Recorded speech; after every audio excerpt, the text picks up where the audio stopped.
20년 만에 고향으로 되돌아가고 있었습니다.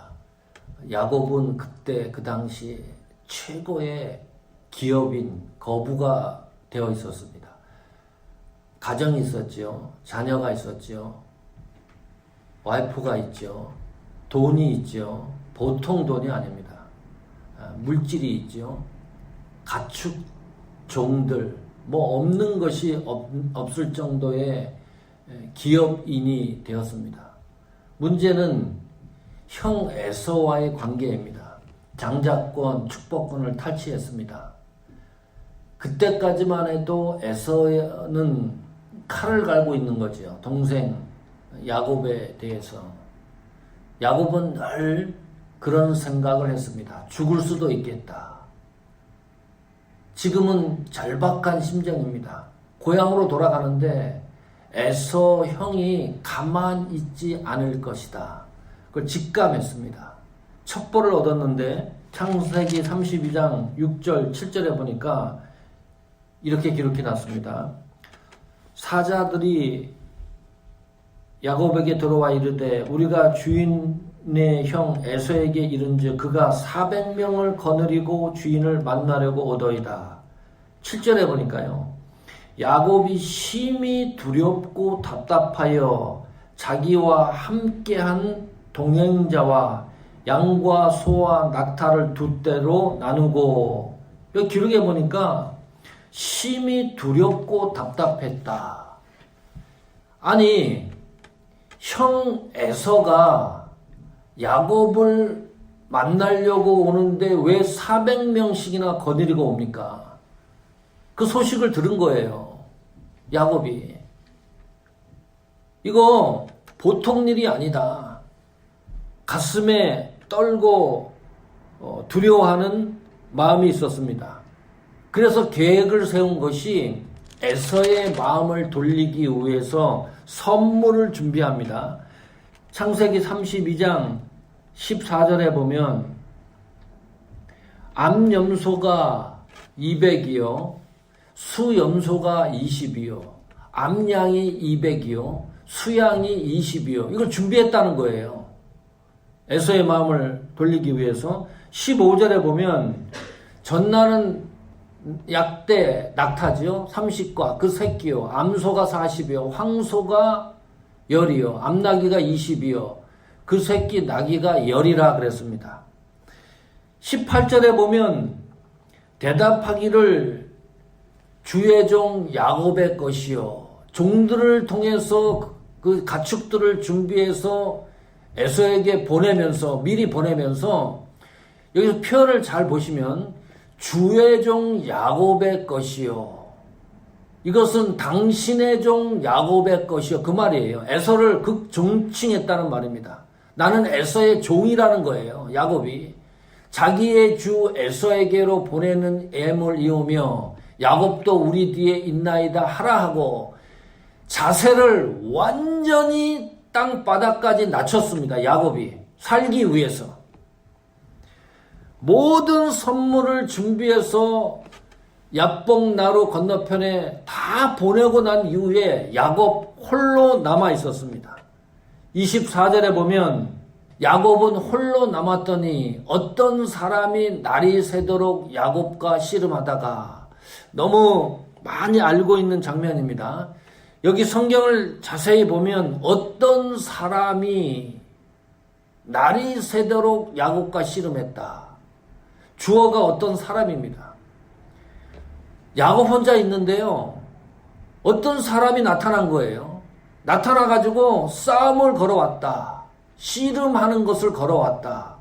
자, 야복나루에는 야곱 혼자 있습니다.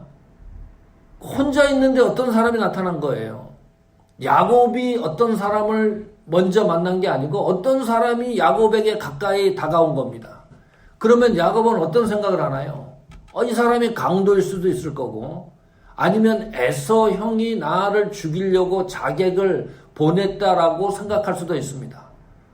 그러니까 생존이 걸린 문제입니다. 여기를 어떻게 빠져나갈 것인가, 어떻게 살아야 될 것인가, 그 문제가 야곱에게 걸려 있었던 거죠. 그냥 보낼 수 없는 상황이었습니다. 그래서 씨름을 하기 시작을 합니다. 26절에 보면 그 사람이 가로되 날이 쇠려하니 나로 가게 하라. 야곱이 가로되 당신이 내게 축복하지 아니하면 가게 하지 아니하겠나이다. 흐름을 이해를 하셔야 됩니다. 처음에는 몰랐어요. 이 사람이 어떤 사람인지 몰랐습니다.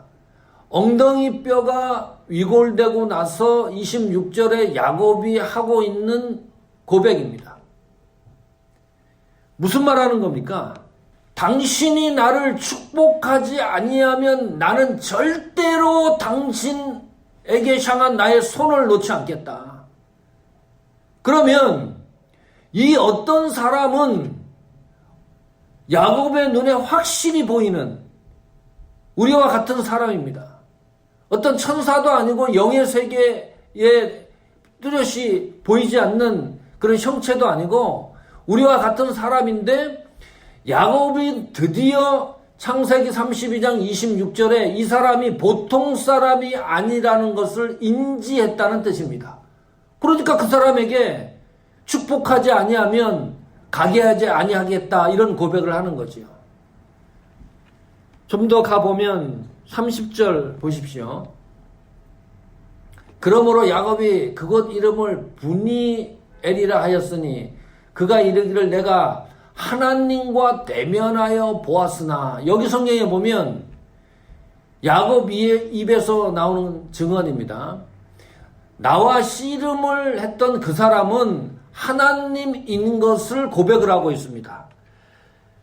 호세아서 12장 3절 4절에 보면 분명하고 확실하게 나옵니다. 야곱은 태에서 그 형 발꿈치를 잡았고 또 작년에 하나님과 힘을 겨뤘다. 4절 보십시오.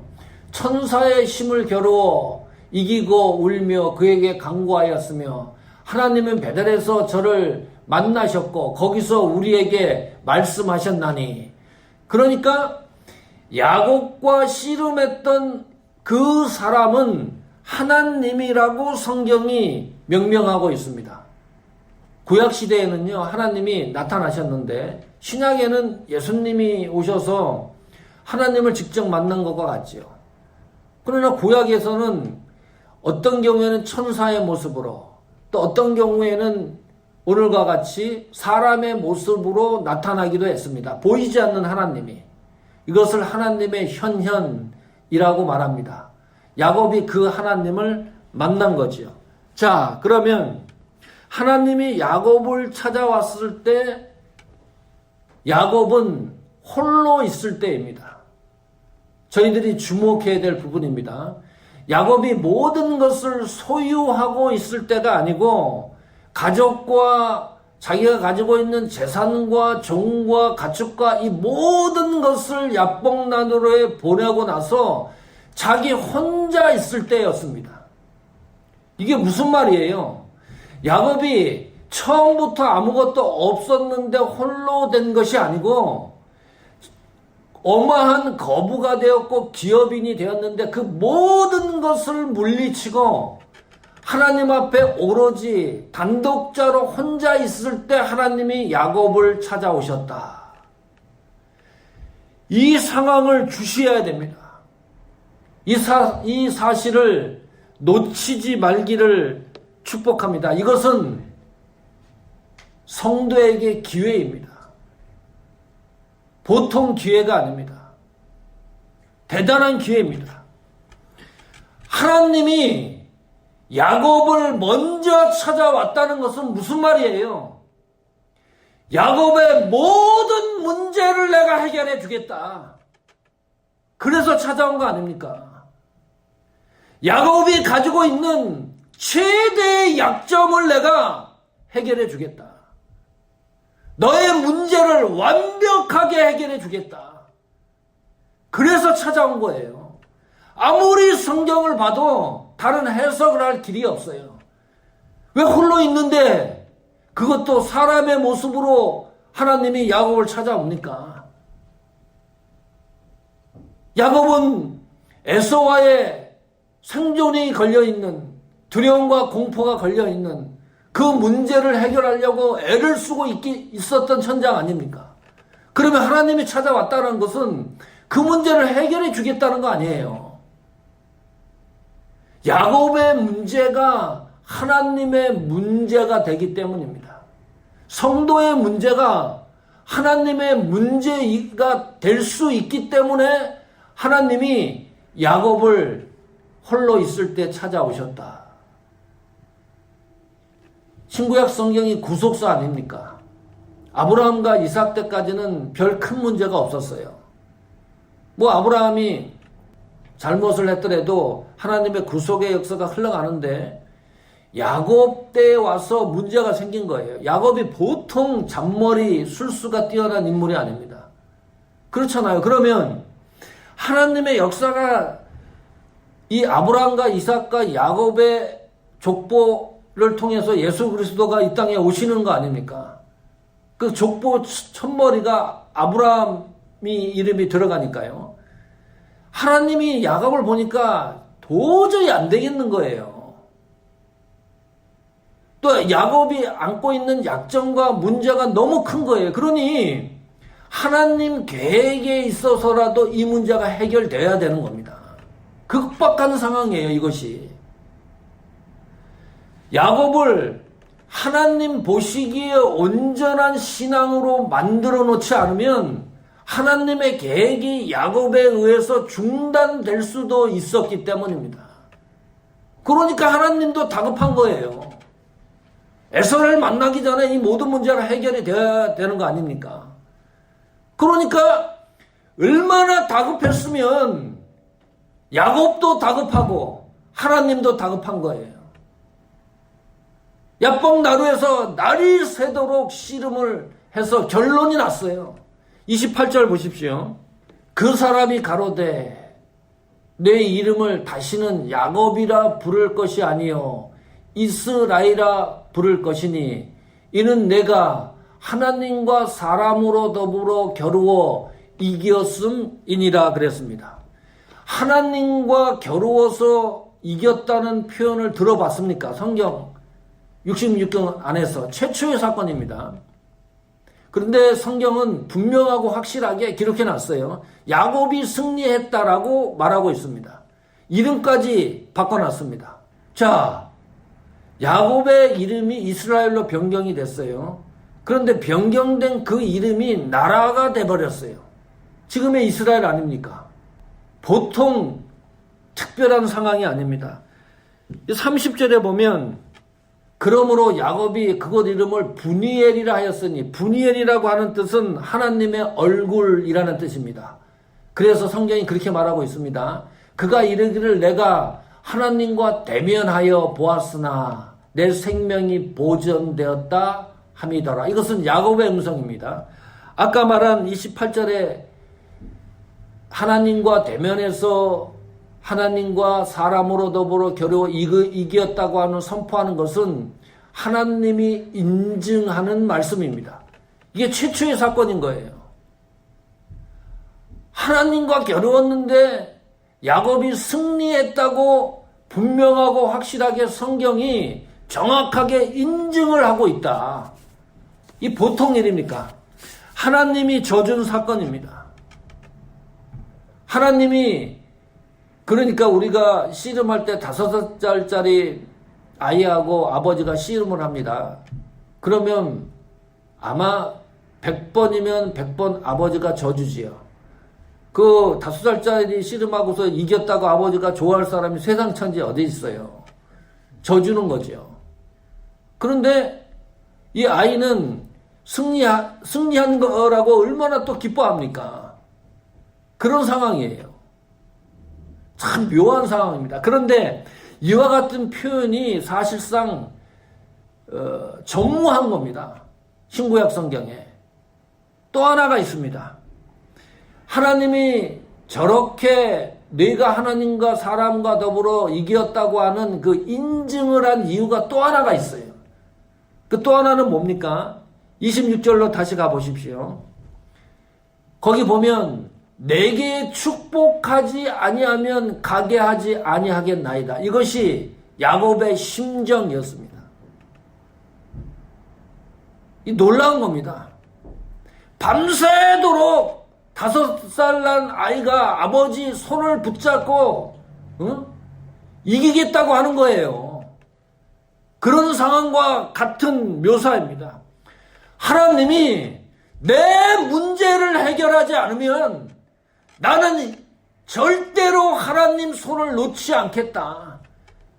당장 이 상황에서, 이 시점에서 하나님이 나를 축복하지 않으면 나는 절대로 하나님 손을 놓지 않겠다. 이런 고백 아닙니까? 이것이 신앙의 간절함입니다. 이것이 믿음의 간절함을 말합니다. 요즘 시대는요, 코비드 때문에 더 그래요. 믿음과 기도와 찬양의 간절함이 점점 식어갑니다. 비대면 예배지요. 인터넷 보지요. 편하게 누워서 보지요. 유명한 목사님들 설교 설치해서 보지요. 침대에서 보다가 또 껐다가. 가만히 생각해보니까 너무 편해요. 교회 안 가도 돼요. 뭐 인터넷에서 다 나오니까. 헌금도 다 인터넷상에서 다 해결될 수가 있습니다. 안 되는 게 거의 없어요. 교회가 필요 없을 수도 있겠다. 갈 필요가 없겠다. 이 간절성이 지금 이 시대에 더 하나님 앞에 믿음과 신앙과 찬양하는 것, 이 모든 것들이 간절해야 되는데 이것이 점점 식어간다는 거죠. 자, 우리가 한번 깊게 생각을 해봐야 됩니다. 나의 지금 믿음의 상태가 어느 정도 간절함이 있는가? 하나님과 신앙의 관계가 내가 어느 정도 간절함이 있는가? 나의 찬양과 기도가, 예배가 하나님 앞에 얼마나 간절함이 있는가? 적어도 야곱은 환도뼈가 위골될 정도로 간절함이 있었습니다. 하나님 앞에 환도뼈가 위골될 정도의 예배의 간절함이 있는 사람은 하나님이 반드시 축복하는 인물입니다. 가만히 두지를 않습니다. 환도뼈가 위골될 정도로. 그 말은 뭐예요? 이 너무 간절한 거예요. 내 문제가 너무 간절한 거예요. 하나님 앞에 드리는 기도와 찬양이 너무 간절하기 때문에, 도저히 안 되기 때문에 하나님이 반칙을 써서라도 그 사람을 승리했다라고 성경에 인증을 하지 않습니까? 우리가 다시 한번 회복했으면 좋겠습니다. 내 신앙의 간절함, 예배의 간절함. 우리 선조들이 그랬잖아요. 주일 준비를 일주일 전부터 하고 말이지. 목욕을 하고 하나님 앞에 드린 지폐를 다림으로 데리기도 하고, 옷도 명품은 아니지만은 깨끗하게 차려입고 모든 걸 최선을 다해서 준비해서 예배를 드리지 않습니까? 그런 간절함들이 이 시대에 점점 사라진다는 거죠. 적어도 그 간절함을 통해서 하나님이 주시는 은혜는, 신앙생활에 있어서 간절함을 통해서 주시는 하나님의 축복은 분명하고 사실적으로 성경이 기록하고 있습니까? 우리 신앙의 간절함을 통해서 이런 축복을 받을 수 있는 은혜와 역사가 교회와 여러분에게 나타나기를 간절히 축복합니다. 33장 1절 보십시오. 33장 1절에 보니까 야곱이 눈을 들어보니 에서가 400명의 장정을 거느리고 오고 있는지라. 드디어 이제 야복강 사건이 다 끝난 다음에 야곱 눈앞에 펼쳐지는 광경입니다. 그의 자식들을 나누어 레와와 라헬과 두 여종에게 맡기고, 이제 야곱이 에서 형 앞에 다가가는 거죠. 4절 보시면 에서가 달려와서 그를 맞이하여 안고 목을 어금 맞추어 그와 입 맞추고 서로 우니라 그랬습니다. 성도 여러분, 모든 문제가 깔끔하게 해결됐습니다. 이 4절을 보면 이제는 400명이 두려운 대상이 아닙니다. 지칠 때, 힘들 때, 최악일 때, 나의 생명에 도전을 받을 때, 소외된 것과 같은 철저히 혼자 남을 수 있는 그 시간과 그 장소에 있을 때, 씨름하자고 찾아오시는 하나님을 놓치지 마십시오. 기회입니다. 하나님이 주시는 어쩌면 마지막 기회일지도 모릅니다. 너의 모든 문제를 해결해 주겠다고 찾아오시는 하나님의 그 모습 앞에 그 기회와 사실을 놓치지 말고, 오늘 야곱이 이름이 바뀌어 이스라엘이 된 것처럼 이런 은혜가 우리 삶 속에 나타나기를 간절히 축복합니다.